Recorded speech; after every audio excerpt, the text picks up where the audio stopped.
itu ta'alum wa ta'lim wa tadzakkar wa tadhkir wa naf'ana qawli fi qawli wa istighfar wa hasana termasuk di kitab sunnah rasul wa ta'ala ta'ala ta'ala khairu qira'ah wa jalla wa ala subhanahu wa ta'ala ya fatahi alim ya fatahi alim ya fatahi alim ya ta'ala fatahi beriman rabbi syurah wa sallallahu wa sallam wa ala alihi wa sahbihi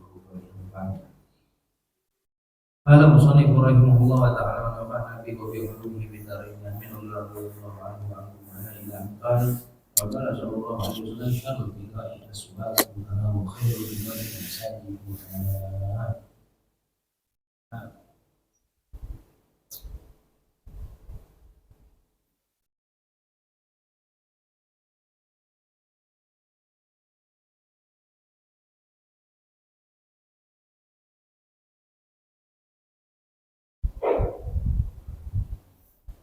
Telah berkata baginda Nabi Shallallahu Alaihi Wasallam masih membahas tentang keutamaan masjid, tentang keutamaan masjid.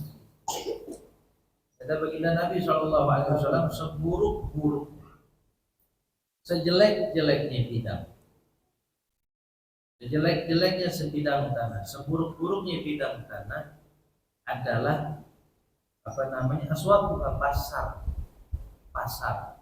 Tempat yang paling buruk di atas muka bumi ini pasar, kata baginda Nabi SAW.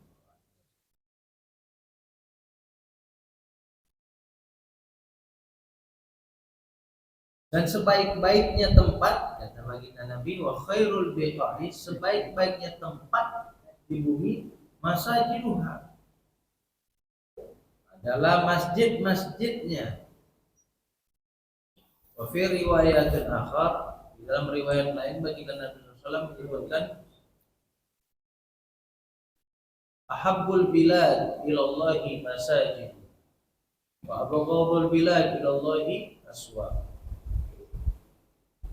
Tempat yang paling Allah cintai di atas muka bumi ini tidak ada lain, tidak ada bukan, ialah masjid.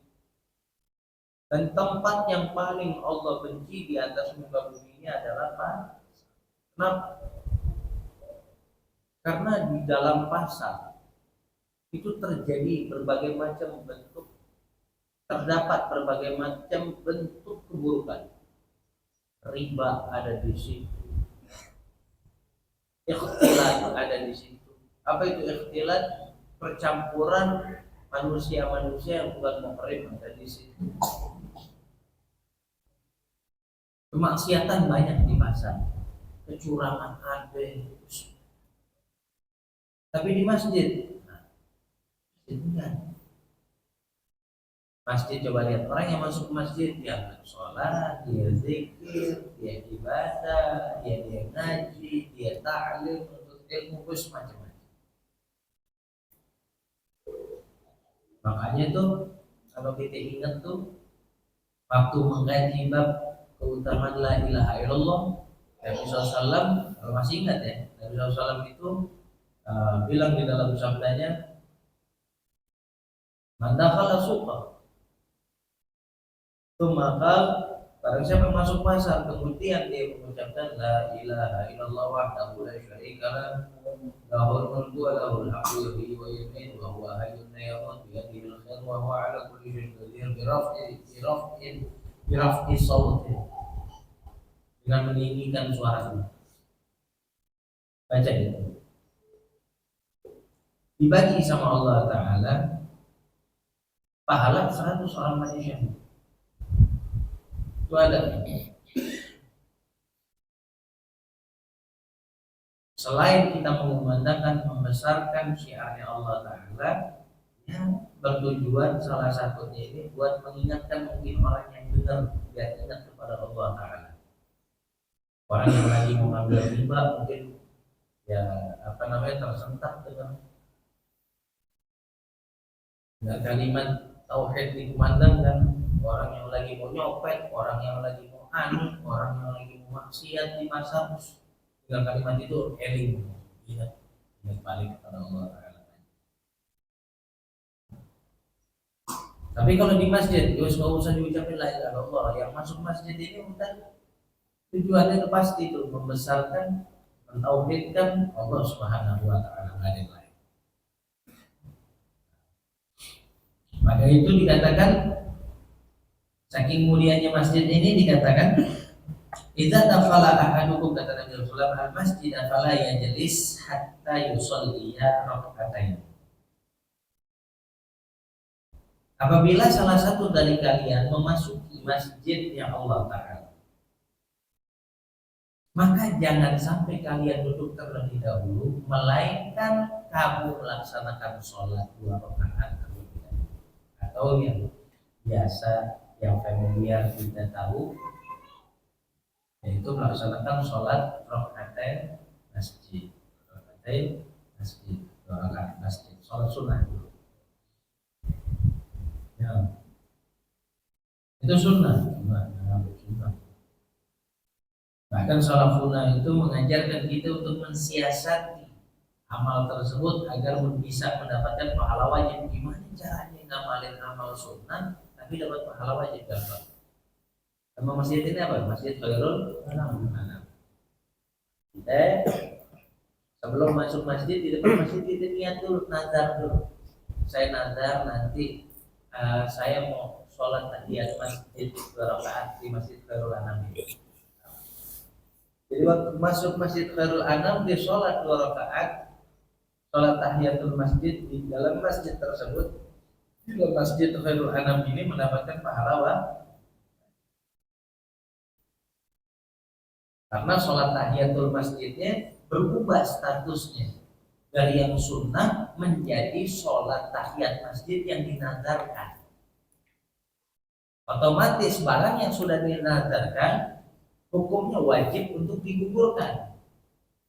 Maka di dalam pelaksanaan sholat tahiyatul masjid yang terjadi saat itu tidak lagi mendapatkan pahala sunnah, naik pangkatnya menjadi pahala wajib. Begitu juga seperti i'tikaf. Orang masuk masjid dianjurkan untuk niat i'tikaf sunnah. Kita masuk masjid Khairul Anam, itu i'tikaf. Itu i'tikaf di antar masjid madrun fi lillahi ta'ala. Saya niat i'tikaf di dalam masjid ini selama saya berada di dalamnya lillahi ta'ala, karena Allah Ta'ala. Niat i'tikaf kita di sini, niat i'tikaf kita di sini mendapatkan pahala sunnah. Jangan sampai orang masuk masjid tidak ada niat i'tikaf, sayang. Harusnya masuk masjid banyak yang bisa diperoleh dari i'tikafnya, dari tahiyatul masjidnya. Dan cuma salah sunnah ngajarin juga. Niatin tuh i'tikaf dari yang sunnah biar bisa jadi wajib, niatin nazarin i'tikaf di Masjid Khairul Anam. Jadi tiap mau masuk masjid, di luar masjid itu udah ngomong, saya niat i'tikaf dan sholat tahiyatul masjid.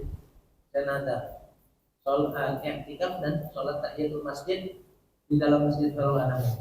Jadi waktu masuk masjid itu niat, nawaitul i'tikaf fi hadzal masjid mandhuran madum fihi lillahi ta'ala. Dapat tuh pahala i'tikaf nazar. Jadi wajib i'tikaf, dapat pahala wajib. Yang kedua, sholat sunnah tahiyatul masjid, dapat pahala wajib lagi, insyaallah. Semua bisa diperoleh. Itu dikatakan sama Nabi SAW masih bisa diperoleh sesuai hadis yang Nabi SAW sabdakan yang diriwayatkan Sayyidina Umar bin Khattab, innamal amalu binniyat. Hanya saja amal itu bergantung dengan niatnya.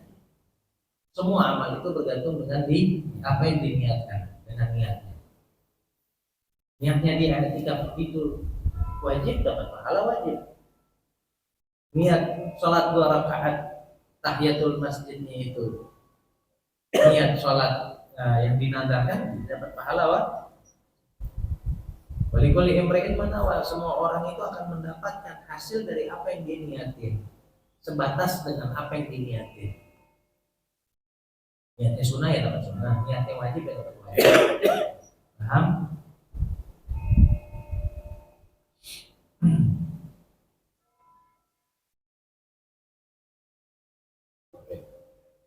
Udah habis. Qala sallallahu alaihi wasallam, "Irtafa'at al-masajid syaqiyatan min ahliha alladziina yatakallamuna fiha bi kalami dunya. Fatastaqbiluha al-malaikatu fataqulu irji'i faqad mu'idna bi halakihim." Hati itu. Ini dalil larangan untuk membicarakan urusan duniawi di dalam masjid. Jangan sampai kita masuk masjid yang dibahas perihal dunia. Masjid bahas urusan bisnis, jangan bahas urusan bisnis di dalam masjid. Ini nggak bagus, akhlaknya nggak ada, adabnya cacat, nggak bagus. Karena kenapa Nabi SAW bilang masjid ini kalau andaikan ada orang yang datang masuk ke dalamnya terus membahas urusan-urusan duniawi, masjid ini mengeluh, melapor serta mengeluh.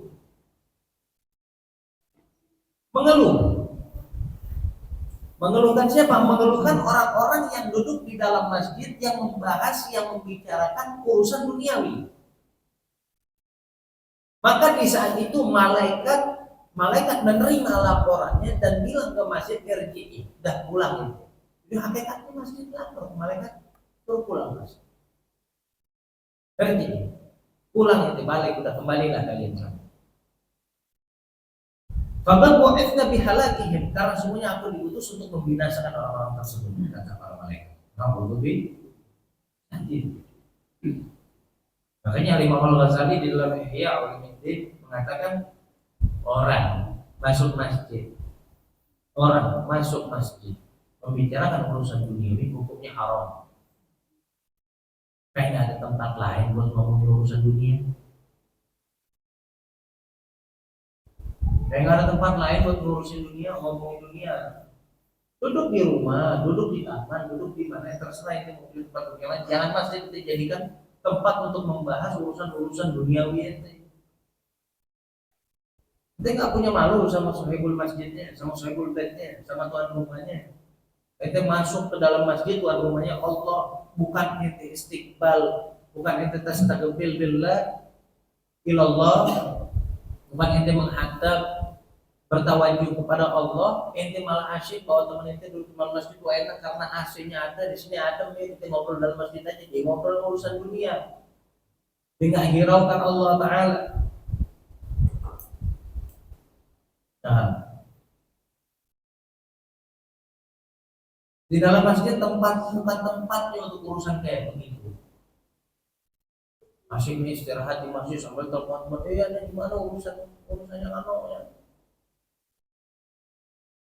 I'tikaf dalam masjid, zikir, ngadap sama Allah Ta'ala, sowan ke Allah Ta'ala. Ini tempat sowan ke Allah Ta'ala. Jangan dijadikan. Marah gak kita kalau andai kan ada orang datang ke rumah kita bertamu kepada kita? Kita udah mempersilahkan duduk di hadapan kita beserta kawan-kawannya. Jadi malah ngobrol masing-masing sama kawannya, kita gak dihiraukan, kita gak dihaul. Kesel. Kita tuan rumah cuma jadi penonton doang. Oh, ini orang datang ke sini mau numpang, mau ngobrol doang. Kira ini mau silaturahmi. Datang 3-4 orang kemarin, dia asik ngobrol doang, cuma numpang ngobrol di sini. La ilaha illallah. Kita aja pegel. Apa itu akhlak bertamu kayak gitu? Ya. Akhlak bertamu kepada hamba juga salah caranya kayak begitu, apalagi bertamu kepada Allah Ta'ala. Lebih salah lagi itu. Makanya malaikat itu siap-siap buat membinasakan orang-orang kayak gitu. Paham? Salah satu keutamaan masjid dikatakan Nabi SAW, man asara jasirajan fil masjidi bi qadri ma yaduru fil aini lam tazalil malaikatu tastaghfiru lahu ma dama dzalika dhawu fil masjid. Kata Rasulullah SAW.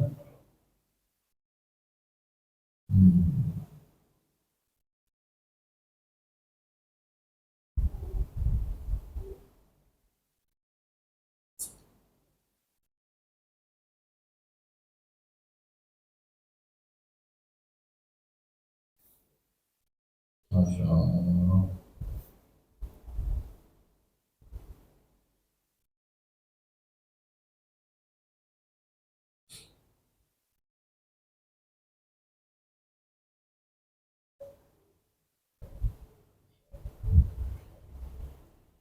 Kata Nabi SAW, barang siapa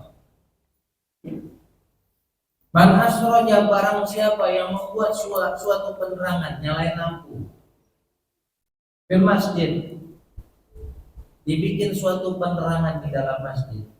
Biqadri ma yaduru fil ain, seukuran seukuran mata bisa melihat saja gitu sinarnya.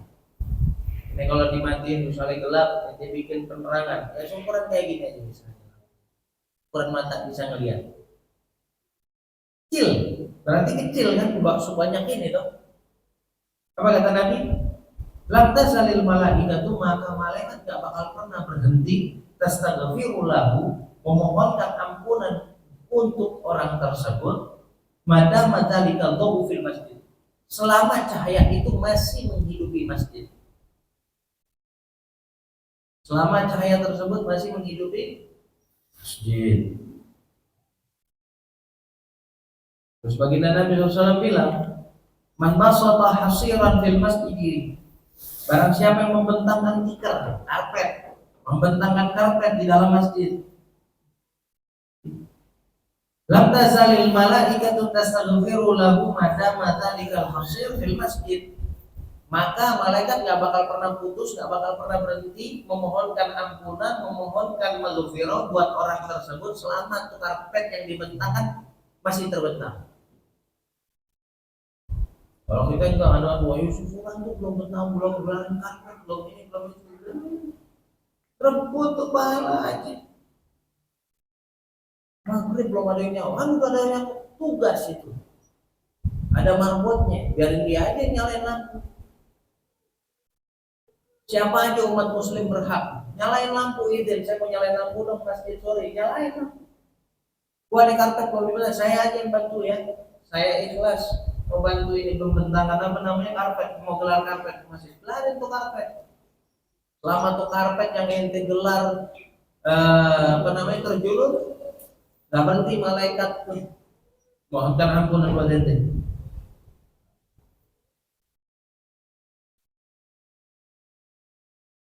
Makanya dikatakan salah satu kemuliaannya lagi, man akhraja qadaratan minal masjid minal masjid.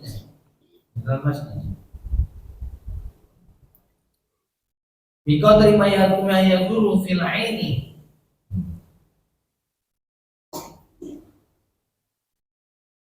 ya.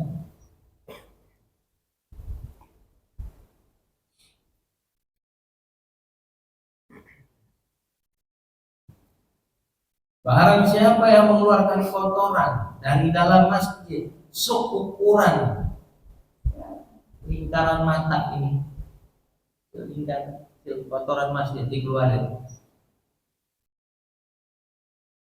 maka Allah akan mengeluarkan dosa yang paling gede dari dalam diri.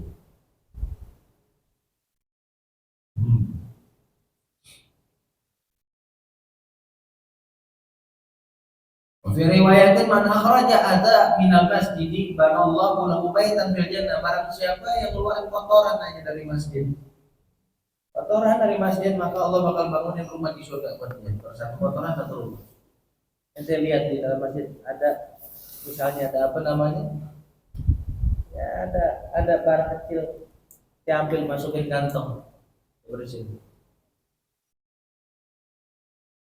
Allah bangunin rumah satu. Allah bangunin rumah satu.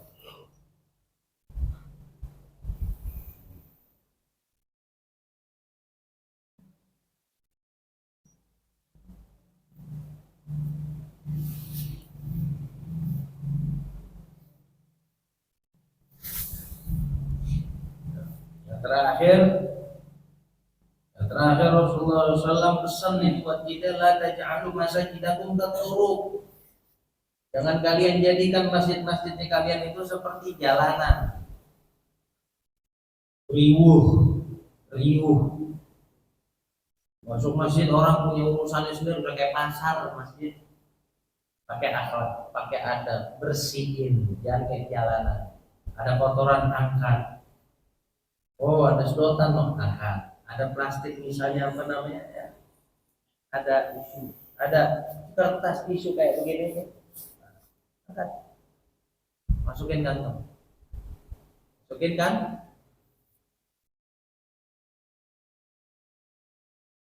Jadi pesan Nabi SAW, lah taj'alu masajidakum qattu, kata Nabi. Jangan kamu jadikan masjid-masjidnya kalian itu seperti layaknya jalanan-jalanan kotor, riuh, terus juga nggak beraturan. Ya. Jadi dijaga, dirawat itu, masya Allah. Allahu a'lam bishawab.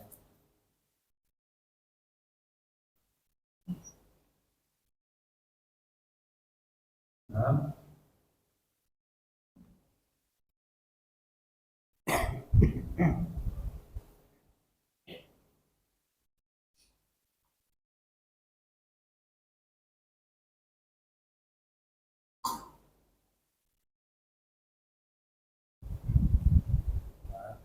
Allahu a'lam bishawab. Alhamdulillah rabbil alamin. Sallallahu alaihi Muhammad wa ala ali Muhammad. Rabbi zidna ilma wa zidna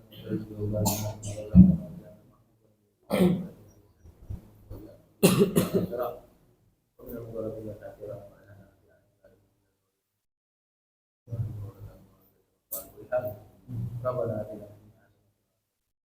benar. Allahumma barik lana fi Ramadan. Allahumma barik lana fi Ramadan.